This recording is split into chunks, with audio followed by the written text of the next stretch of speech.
بل اوس هغه یو ځوان شعر کارنامه خو ته معلومه ده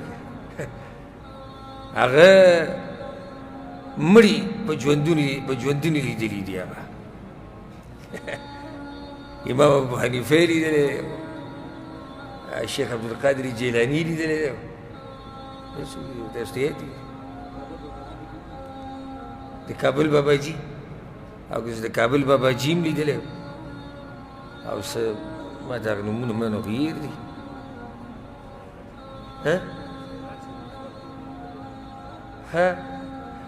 تقریبا 15 کسان یې ذکر کړي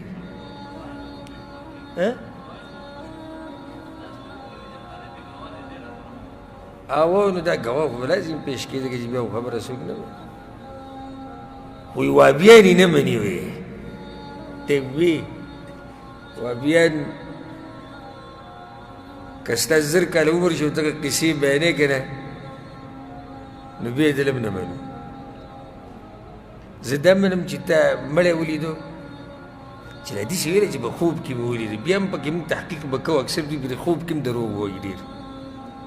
یو پلانې راغی خوب کې او پلانې راغی خوب کې دا خو دا د دې صوفیانو عامه طریقه ده اوس دغه د خوب نه ووتې قصې اوس دغه ته راووتې ویښه باندې دغه جومات کې وې دغه ځای کې ما ولیدو پلانې مې ولیدو پلانې مې ولیدو او وابیان یې نه مني وابیان به بیا خبرې کوي خود به خبرې کوي دا اول نه ورته خبره برابر کړي چې ګوره ما خو وویشته خو وابیان به بیا راټینګوي نو دا مولیان دا بیانونو والا دا اوس خلک پې پوه شوي دي الحمدلله عوام اوس هغه نه دي پوښه هغه تیارو کې چې پراته وو یعنې دغه ټیم کې ورته هم خلک دغه وایي دا سبحان الله حیران یم چې ته پسې سبحان الله وي پسې ته سبحان الله وي یو سړی وایي ما وایي د لوګي په شکل کې مې ولیدو نو تا ته څنګه پته لوګي په شکل کې چې دا پلانې او دا پلانې ځکه د شیخ الاسلام ابن تیمیه رحمه الله یو خبره ذکر کړې ده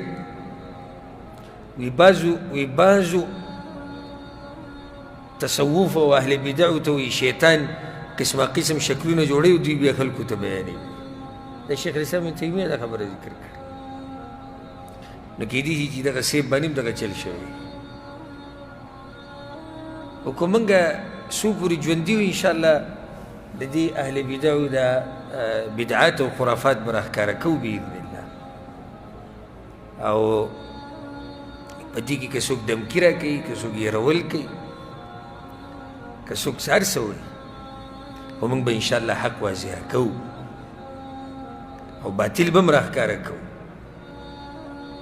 لیحق الحق چې حق هم ښکاره شي او باطل هم ښکاره شي